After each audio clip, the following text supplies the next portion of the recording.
There is a difference between you and me. We both looked into the abyss. But when it looked back at us, you blinked. Ungrifer here, and this is another DC Legends video. So, pretty obvious, huh? This is the first place team in the auto PvP teams, my top three, my favorite. And everyone who's played this game for any period of time has probably run into this team a lot of times, so I won't go too much into it. But this is number one, not because it's a 3-star. The previous team was the one that would be the 3-star one, but in this one, it's basically guaranteed to win offensively on auto because they're just going to keep reviving and reviving and reviving and reviving and reviving. I don't need to really go over the mechanics. White Lantern, anyone on this composition, when they die, they're going to revive at least once and sometimes twice. I think it's a 50% chance to do it twice.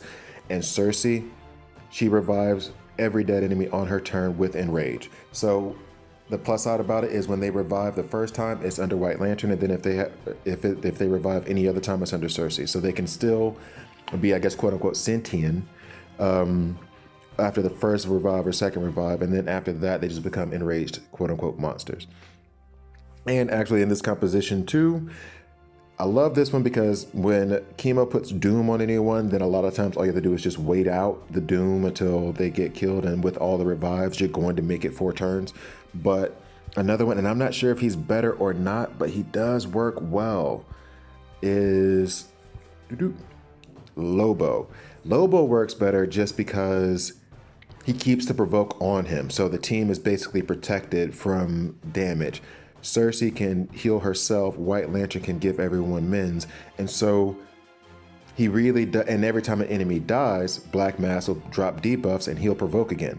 So it works really well this way. I'm not sure which one I like more, the Lobo or the Chemo, but this is the first place team. This video will not be long because I'm not going over it. All of you have seen it. All of you are annoyed by it. All of you are frustrated by it, but this is the first place team. So let's move on to the couple of quick battles before we end this video. So first battle here with Chemo. And as I said before, you guys have seen how this mechanic works. It's very simple, and I'm sure you guys have run into this in PvP a lot. I'm not sure if this is one of those just you run into it in game, or if it's a early game composition as well, where people will run into it.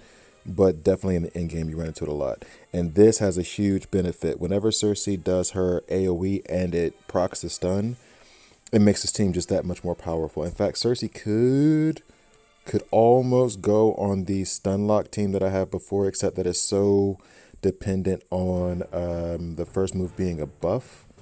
And her second is only a 50% chance of doing the damage immunity. So you can't guarantee that you're going to buff, and so then you might be at a loss.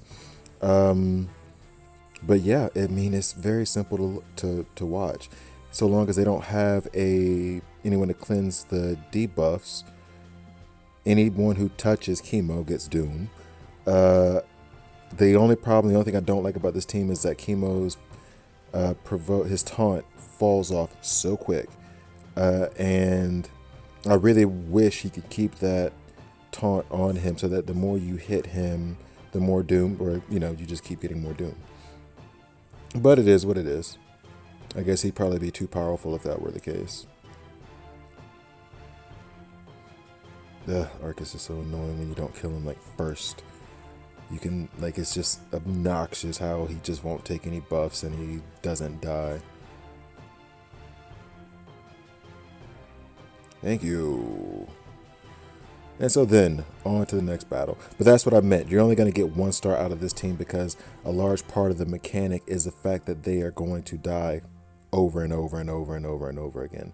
That's a large part of how this works for this team. And so usually it's just going to be a 1 star, maybe a 2 star. But the plus side of it is that it's almost guaranteed to win. And that's what I mean there before. With Lobo in this composition, he just keeps provoking and provoking and provoking, which for some reason the AI doesn't go after Cersei, usually not right off the bat. Typically she survives, but at the same time, that extra bit of protection in case someone does want to harm her is fantastic to have.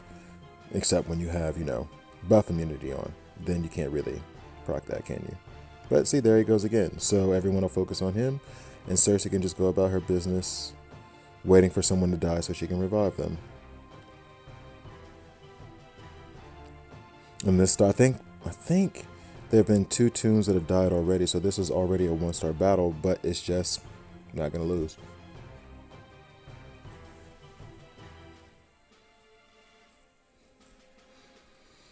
And I guess this is pretty much going to wrap it up. The main point of this entire series is just for those of you who are having to just grind through PvP or just doing it for no other particular reason other than you just need to collect those 3 rings at the end of the day. These are the teams that I use just to auto through everything and get it done. Just so I don't have to focus on it so much. So there goes that team. It's going to be a 1-star if I'm not mistaken. Thanks for watching all the way to the end. Don't forget to subscribe. Have a good one.